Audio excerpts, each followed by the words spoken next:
네, 가장 먼저 웹툰 기사를 보겠습니다. 자, 우리 마을, 우리 가게, 우리 소상공인. 여기 보면요, 이 깡총이와 친구가 떡볶이를 먹으러 간 모습인데 사장님은 이게 마지막 떡볶이라고 말합니다. 요즘 상황이 너무 안 좋아서 폐업을 결정했다라는 그런 내용인데요. 네. 주변에서 좀 많이 볼 수가 있죠. 소상공인들 정말 지금 어려운 상황 아니겠습니까? 네, 가장 어려움을 겪고 계신 분들 중에 이제 한 분들이라고 생각되고요. 실제로 이제 통계에 의하면 코로나19가 장기화되고 또 4차 대유행이 되면서 골목 상권에 있는 소상공인들 80% 이상들이 매출이 좀 감소하는 것들을 좀 경험하고 계시고요. 또 수도권 상인들의 60%에 육박하는 분들이 사실 폐업까지 고민하고 있으려고 하거든요. 네. 그러니까 폐업을 고민하고 있지만 또 폐업도 쉽지 않지 않습니까? 또 뭐 폐업을 하게 되면 여러 가지 뭐 대출금 같은 것도 상환해야 되고 네. 정말 울며 겨자 먹기로 유지하고 있으시다는 분들도 많고요. 네. 근데 무엇보다 이제 어려움을 겪고 계시다고 생각합니다. 희망이 필요하신 그런 상황이라고 생각합니다. 네. 네, 서울시 의회는 이 문제에 대해서 어떤 대책을 내놨나요?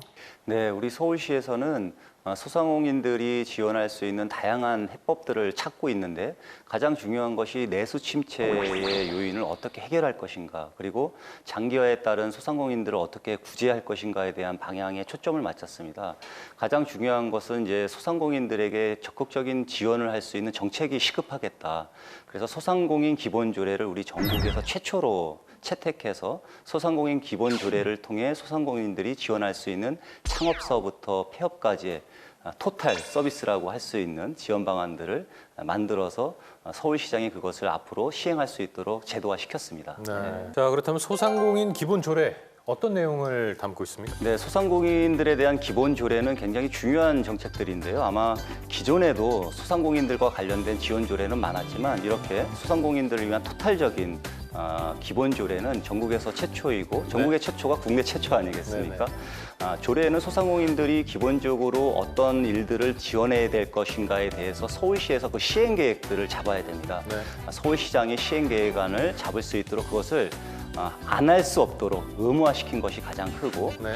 아까 말씀드렸던 창업서부터 폐업까지 그냥 우리가 지원 제도로 끝나는 것이 아니라 전문적인 컨설팅을 지원하도록 하고, 소상공인들이 골목 경제에서 많은 십필줄과 같은 서울시의 근간들을 이끌어가고 계시는데 그분들이 좀 경쟁력을 더 극대화하기 위해서 네. 경영 컨설팅, 그러니까 시장에 가면은 마트에 물건을 쌓아놓는 매대라고 하는데 그런 것이 조금 더 예쁘게 또 소비자들이 손이 갈 수 있는 그런 매대 진열을 하면은 조금 더 적극적인 소비가 일어나거든요. 네.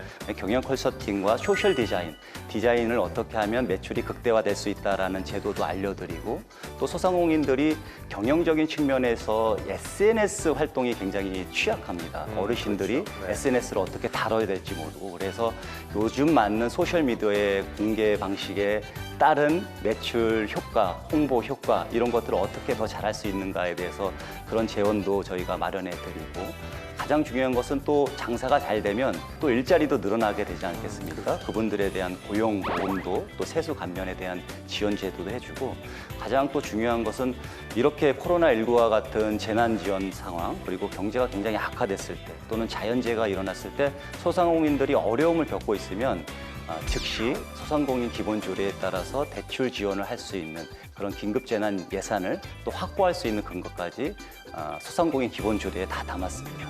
어떻게 지금 사실 이 앞쪽에 프롬프트가 이제 네. 말씀하실 내용이 있는데 지금 제가 몇 번이나 보시나 지금 체크를 했거든요. 눈을 한 번도 안 떼고 제 눈을, 그러니까 말씀을 너무 잘하시네요. 네, 그만큼 또 어떤 준비된 답변이 아니라 정말 많이 고민했다는 생각이 듭니다. 네. 이제는 이 소상공인들에게 도움이 되는 조례도 이렇게 제정이 되고 실질적인 지원도 하고 있으니까 우리 소상공인분들 조금만 더 힘내주시길 바라겠습니다. 네. 자, 다음 기사 볼게요. 자, 소상공인 활로 개척을 위한 슈퍼서울 위크 개최라는 제목의 기사입니다. 내용을 보면요, 서울시가 지원하고 있는 오프라인 소상공인 매장의 온라인 특별 할인전, 일명 슈퍼 서울 위크가 12월 중 3주간 진행될 예정이라서 네티즌들의 기대를 한 몸에 받고 있다는 소식입니다. 슈퍼 서울 위크 하니까 네. 뭐 오디션 프로그램 같은 느낌이 좀 들기도 하는데요.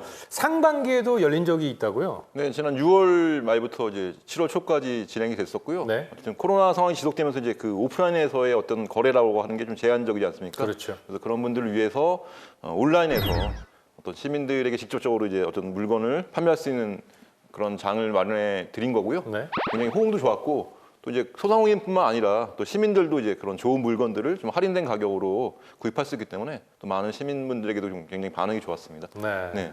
그 효과가 굉장히 확실했으니까 이번에는 굉장히 입점하고 싶은 소상공인들도 굉장히 많을 것 같아요. 네네. 이제 12월에도 다시 또 그 슈퍼 서울 위크가 예정돼 있는데요. 네.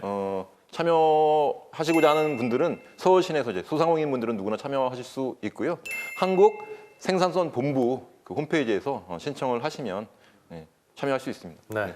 네, 이 위크를 통해서 이 소상공인도 그리고 소비자분들도 모두 다 혜택을 받아가셨으면 좋겠다는 생각이 듭니다. 자, 다음 기사 볼게요.